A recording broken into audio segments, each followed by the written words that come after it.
रात में हम अक्सर चमकते तारों को देखकर हैरान होते हैं कि इतने विशाल ब्रह्मांड में मौजूद इन तारों की संख्या आखिर क्या है। लेकिन वहीं जब हमारी नजर चांद की ओर जाती है तो हमें एक बेहद खूबसूरत एहसास होता है। चांद को लोग अलग अलग भावनाओं से जोड़कर देखते हैं और कई धर्मों की मान्यताओं में चांद को एक अहम जगह दी गई है। हमारी बचपन की कहानियों से लेकर किताबों तक चांद का जिक्र हमने कई बार सुना है। विज्ञान की बात की जाए तो हमें चांद के बारे में बहुत कुछ पता है, लेकिन वर्तमान में चांद जितना स्पष्ट हमें दिखाई पड़ता है, इसका अतीत उतना ही रहस्यमयी और हैरान करने वाला है, जिसमें इसके वजूद में आने के वैज्ञानिक सिद्धांतों में आपस में बड़ी बहस है। और सच में ये सोचने वाली बात है कि आखिर हमारे चांद का निर्माण हुआ कैसे इतना विशाल पिंड धरती का उपग्रह बन गया। क्या ये कभी धरती का हिस्सा था या ये कहीं बाहर से आया था? आज के इस एपिसोड में चांद के बनने की अनोखी कहानी को जानेंगे।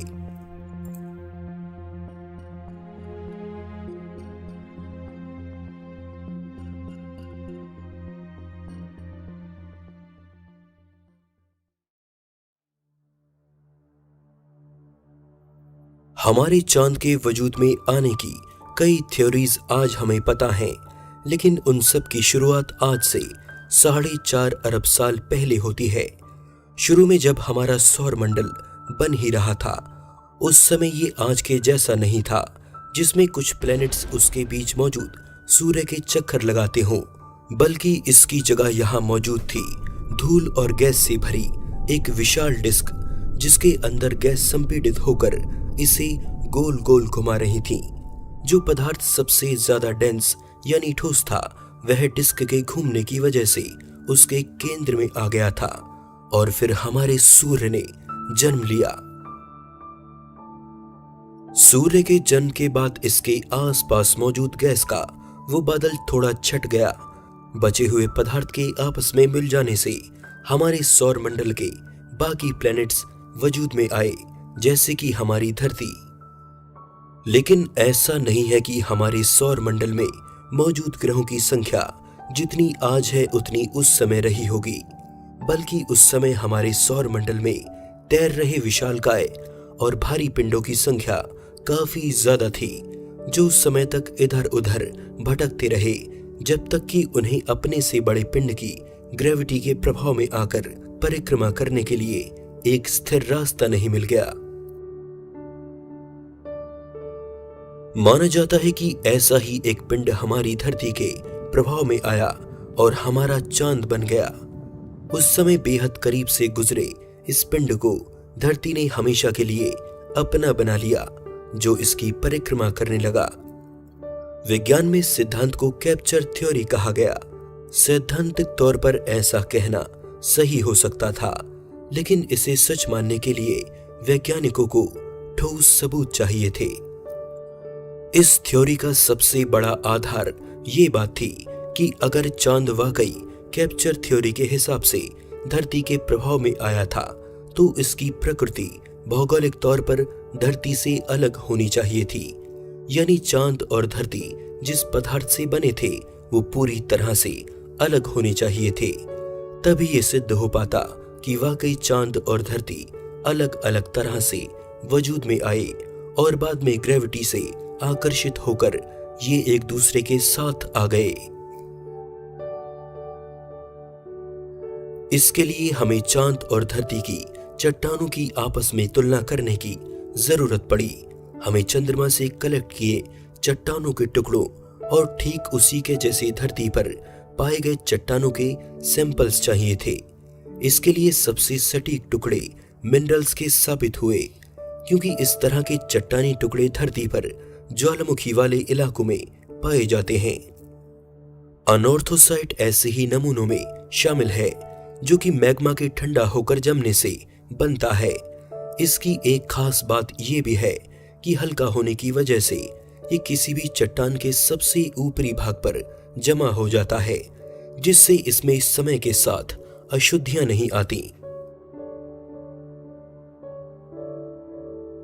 इसी को ध्यान में रखते हुए जब 1970 में अपोलो एस्ट्रोनॉट द्वारा लाए गए चांद के चट्टानी सैंपल्स की तुलना धरती के सैंपल से की गई, तो एक ऐसी बात सामने आई जिसने पूरे विज्ञान जगत को चौंका दिया। वैज्ञानिकों ने पाया कि धरती और चांद के ये नमूने बिल्कुल एक जैसे थे, यानी धरती की चट्टानें चांद की चट्टानों से मेल खा गई थीं और चांद के बनने की कैप्चर थ्योरी गलत साबित हुई। अब हम ये जान गए थे कि चांद और धरती अलग अलग जगह बने हुए दो पिंड नहीं थे, बल्कि इनका वजूद जन्म से ही साथ था। अब विज्ञान जगत इस सवाल से परेशान था कि आखिर चांद आया कहां से। आगे की गई खोजों से कुछ और बातें सामने आईं। इस बार वैज्ञानिकों ने चांद की बेजान और सूखी जमीन को आधार बनाया, जिसमें पानी ना के बराबर था। ऐसा लग रहा था मानो अतीत में कभी चांद ने किसी भयंकर ब्रह्मांडीय घटना के होने से बहुत ही ज्यादा तापमान को झेला था, और ये घटना वैज्ञानिकों ने दो विशाल पिंडों की टक्कर से हुए घर्षण से जोड़कर देखी, जो आज से करीब 4.5 अरब साल पहले हुई थी। लेकिन इस घटना का असर चांद पर नहीं बल्कि धरती पर हुआ था। अध्ययनकर्ताओं ने बताया कि जब धरती जन्मी ही थी तभी इसकी टक्कर एक मंगल ग्रह जितने बड़े पिंड से हुई, और इस भयंकर टक्कर से निकले पदार्थ से चांद ने जन्म लिया। टक्कर से निकलता मलबा धीरे धीरे एक जगह इकट्ठा हो गया और बाद में जाकर ये हमारा चांद बन गया। धरती से टकराई उस पिंड को वैज्ञानिकों ने थिया नाम दिया। थिया के धरती से टकराने से भारी मात्रा में ऊर्जा, दहकता मलबा और दूसरी चीजें अंतरिक्ष में फैल गईं, जिसने धरती के चारों ओर शनि ग्रह जैसा एक छल्ला बना लिया। दहकते लावे और मलबे से बना ये घेरा दिखने में बेहद अनोखा था, जो किसी एक जगह पर जाकर धीरे धीरे जमा हो रहा था। अगर हम उस वक्त धरती पर खुद को किसी तरह खड़ा रख पाते तो हमें एक अद्भुत नजारा देखने को मिलता। इस घटना के बाद हमारे चांद को बनने में करीब 1 साल का वक्त लगा। इसकी पपड़ी की प्रकृति धरती के जैसी थी, क्योंकि इसका जन्म धरती से हुआ था। चांद के बनने की इस व्याख्या को वैज्ञानिकों ने जायंट इंपैक्ट हाइपोथेसिस यानी भीमकाय टक्कर परिकल्पना कहा।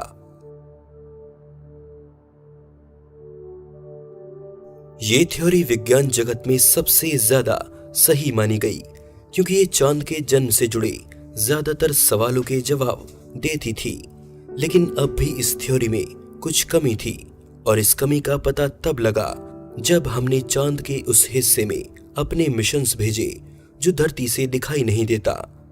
वहां के मिले डेटा से हमें बहुत चौंकाने वाली बातें पता चली, जो इस थ्योरी को चुनौती देती थीं।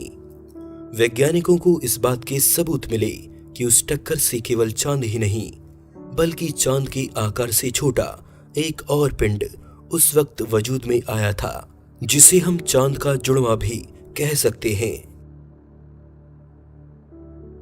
सन 1959 में पहली बार इंसान ने भेजे गए स्पेस प्रोब से चांद की दूसरी ओर की तस्वीरें ली। ये चंद्रमा का वो भाग होता है जिसे हम धरती से देख नहीं सकते, क्योंकि चांद का एक हिस्सा हमेशा धरती की तरफ रहता है और दूसरा उसके विपरीत, जो हमारे लिए हमेशा एक पहेली बना रहता है कि आखिर चांद के उस पार क्या है। वैज्ञानिकों ने जब चांद के उस पार की तस्वीरें देखी तो उनमें कुछ अलग ही कहानी नजर आई। ऐसा लग रहा था मानो चांद का बनना उतना आसान नहीं था जितना कि हम सोच रहे थे। तस्वीरों ने चांद के एक गहरे राज को सामने रखा। अगर आज रात चांद आसमान में दिखाई पड़ रहा है तो उसे गौर से देखिए। उसमें आपको क्या दिखाई देता है? एक इंसानी चेहरा या एक खरगोश, या फिर जो भी आपका दिमाग उसे देखकर कल्पना करता है। चांद पर मौजूद इन धब्बों से कई कहानियां जुड़ी हैं, लेकिन ये धब्बे हमें चांद के बारे में एक अहम बात बताते हैं। पुराने वक्त में इन्हें इंसान देखकर ये अंदाजा लगाता था कि ये चांद पर मौजूद विशाल समुद्र के निशान हैं, लेकिन आज हम ये जानते हैं कि ये धब्बे असल में अतीत में बहने वाले लावा से बने हैं। इनसे हमें पता चलता है कि अरबों साल पहले चांद पर भारी मात्रा में गिरने वाले एस्टेरॉयड से चांद पर कई गड्ढे बन गए। चांद की पपड़ी जहां से पतली थी, वहां से अंदर का लावा रिसकर बाहर बहने लगा। लावा के ठंडा होकर जम जाने से ये धब्बे गहरे रंग में दिखाई देने लगे। वैज्ञानिकों का अंदाजा था कि चांद का जो हिस्सा हमें दिखाई नहीं देता, उस तरफ भी लावे से बने ऐसे ही धब्बे होने चाहिए थे। लेकिन स्पेस प्रोब से मिली तस्वीरों से चांद के उस पार की बिल्कुल अलग कहानी नजर आई। वैज्ञानिकों के अंदाज से उलट चांद के उस पार की सतह पर भारी मात्रा में क्रेटर्स नजर आए। वहां लावे के बहने के कोई भी निशान मौजूद नहीं थे। लेकिन ऐसा क्यों था? वैज्ञानिक इसके बाद इस नतीजे पर पहुंचे कि चांद के उस पार की परत इस पार से मोटी रही होगी।